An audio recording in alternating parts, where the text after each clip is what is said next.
से बात करना है तो प्रेम लुटाओ। अब प्रश्न ये है कि प्रेम किसके ऊपर लुटाएं? हम लोग लुटा देते हैं संसार पर। जगत पर प्रेम लुटाने से परमात्मा नहीं रीझेगा, परमात्मा पर प्रेम लुटाने से परमात्मा रीझेगा। तो क्या प्रेम जगत पर लुटाएं? नहीं, हम एक कहना चाहते हैं, बाहर से सबको मानो, अंदर से सिर्फ कृष्ण को मानो।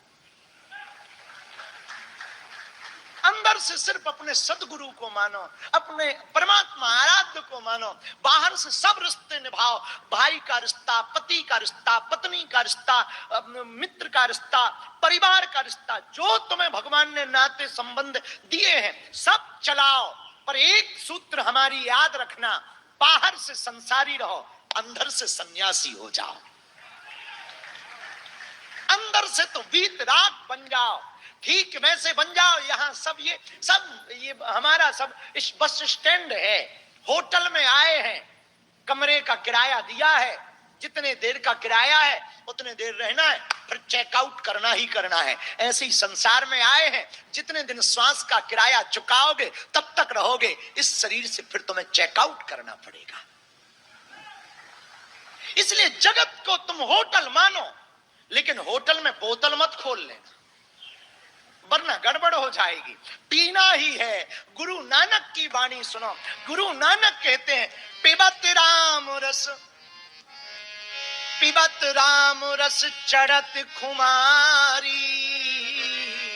राम रस पीते ही खुमारी चढ़ती है। खुमारी का मतलब मस्ती। मीरा को मस्ती चढ़ी, मीरा को दोबारा पीने की आवश्यकता नहीं पड़ी। और जितने पीने वाले यहाँ बैठे हो सके तो मेरी बात याद रख लेना, मेरे पागलों, तुम्हारे काम आएगी। जाम क्यों पीते हो? जाम शाम को पियोगे, सुबह उतर जाएगी। अरे बंदे, राम नाम पीकर तो देख, जिंदगी भर के लिए चढ़ जाएगी।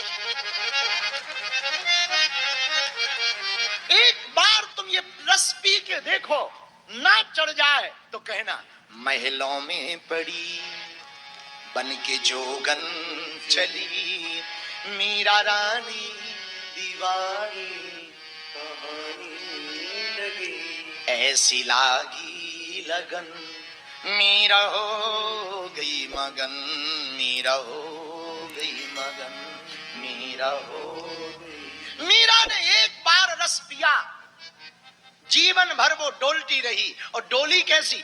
बैठी संतों के संग, रंगी मोहन के रंग, बैठी संतों के संग, रंगी मोहन। और एक बात और याद रखना, परमात्मा को पदार्थ पसंद नहीं है। तुम वस्तु में चढ़ा करके ये मत मान लेना कि तुम धार्मिक हो। पूरी दुनिया में एक बड़ी कंट्रोवर्सी है, पूरे वर्ल्ड में लोग वस्तुएं चढ़ा करके ये मान लेते हैं कि आई एम स्पिरिचुअल।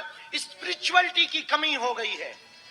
आध्यात्मिक तो बहुत है लोग, पर आध्यात्मिकता की कमी है। आध्यात्मिक होने का मतलब तिलक लगाना, पूजा करना नहीं है। आध्यात्म का मतलब है जीवन जीना। तुम केवल तिलक लगाते हो, कपड़े पहनते हो, पूजा करते हो तो तुम स्पिरिचुअल नहीं कहलाओगे। नो, एक कर्म कांड है, सिर्फ बाहिक व्यवस्था है, अंदर की व्यवस्था। यदि सच में तुम स्पिरिचुअलिटी को जीवन में उतारना चाहते हो तो अध्यात्म को जियो। जीना आ गया तब तुम अपने आप को आध्यात्मिक मानना। हमसे बहुत लोग मिलते हैं कि बहुत पूजा करते हैं, कोई फल नहीं मिलता। हो ही नहीं सकता। पूजा करो, फल ना मिले, वायर ठीक हो, करंट दौड़ रहा हो, बल्ब लगाओ, बल्ब जले ना, ऐसा हो ही नहीं सकता। या तो बल्ब फ्यूज है, या वायर गड़बड़ है, या करंट नकली है। यदि करंट असली है, बल्ब ठीक है, वायर ठीक है, तो बल्ब लगाओगे, बल्ब जलेगा। वैसे ही तुम पूजा करो, अनुष्ठान करो, विफल हो जाए, हो ही नहीं सकता। तुम पूजा बाहर से कर रहे हो। जिस दिन अंदर से आध्यात्मिक हो जाओगे, तुम्हारी वाणी ही मंत्र बन जाएगा, तुम्हारा चलना ही भक्ति बन जाएगी, तुम्हारा बोलना ही सत्संग होने लगेगा।